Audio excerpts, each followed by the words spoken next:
Grabe, may kambal pala si Carla ngayon lang naisabi. Kamukhang kamukha silang dalawa mga kalingap. At Papa Joms at Carla huli pero di kulong. Magandang araw sa inyong lahat mga kalingap, sanay hindi nyo po makalimutan na mag-like sa video na ito. At paunawa tapusin muna ang kabuuhan ng video na ito mga kalingap at para malaman ang nilalaman nito. At maraming salamat po mga kalingap sa pagpatuloy na pagsuporta lalo na kay Kuya Val Santos Matubang at kay Ate Edna Vlogs at Kalingap Rab, salamat po. Kambal ni Carla kamukhang kamukha niya mga kalingap. Walang labis walang kulang. At Papa Joms at Carla huli pero di kulong. Ito na ang makapagpatunay sa totoong status ngayon ng Jomcar. Nangyari na nga ang dapat na mangyari sa kanila. Pero bago yun mga kalingap ay pag-usapan muna natin mga kalingap ang patungkol sa tambalan ngayon ng Jomcar at ang nalalapit na birthday celebration ni Carla.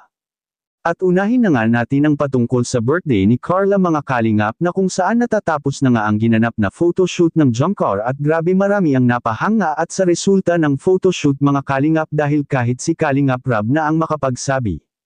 Naipagsabi niya na ang photoshoot na ito mga kalingap ang pinaka-the best na ginawa ni Carla at ang ganda-ganda ng naging resulta dito dahil nagmistulang diwata si Carla sa kanyang sinusuot na damit. At ito rin ang pinakaunang ginawa ni Carla na may kasamang revelasyon sa kanyang pagkatao dahil kitang-kita na talaga ang kagandahan ni Carla mga kalingap sa kanyang suot-suot na gown. Kahit si Papa Joms at nai-insecure patungkol dito ngunit ito naman ang talagang kagustuhan ng artist ni Carla na magmukha siya na isang diwata. At honestly napakaganda nito mga kalingap at ang ganda-ganda pa ng resulta. Kaya congrats sa Jomcar at kay Carla dahil sa pinuri ang ginagawang photoshoot nila kahapon mga kalingap.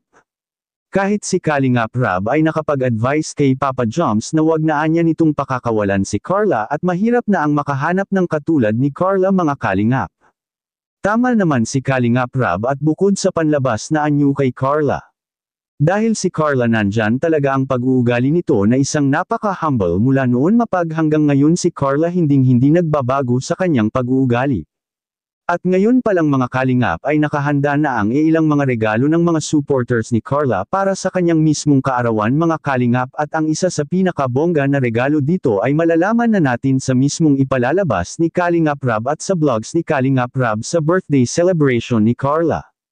At samantala mas lalong tumatagal ang samahan ng Jomcar mga kalingap ay alam na nila sa isa't isa na may mga malaking pagbabago na sa kanilang samahan ngayon simula nang sila ni Carla at Papa Joms ay nagkakaintindihan na mga kalingap. Which is kabilang na nga dito ang palaging pagkagalit ni Carla kay Papa Joms mga kalingap noon at alam nyo ba kung bakit magagalit si Carla? Dahil sa pangungulit ni Papa Joms kay Carla mga kalingap, at kaya naging okay na sila ngayong dalawa dahil sa naintindihan na ni Carla si Papa Joms at isa ito sa makapagpatunay mga kalingap na kung ano ba talaga ang kanilang tunay na samahang dalawa ngayon, yan ang ating makikita sa video.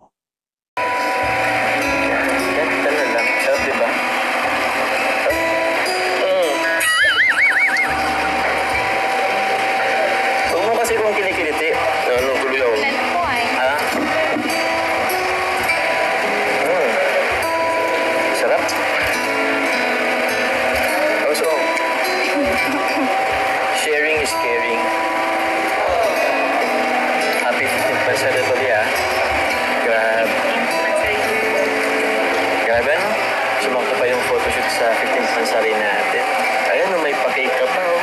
From Estinatics sa Jomcar 18. Maraming salamat sa kanila. Thank you po kasi na-taste mo yung ugali ko.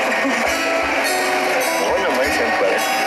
Eh, ko na naman talaga pag nagmamahal.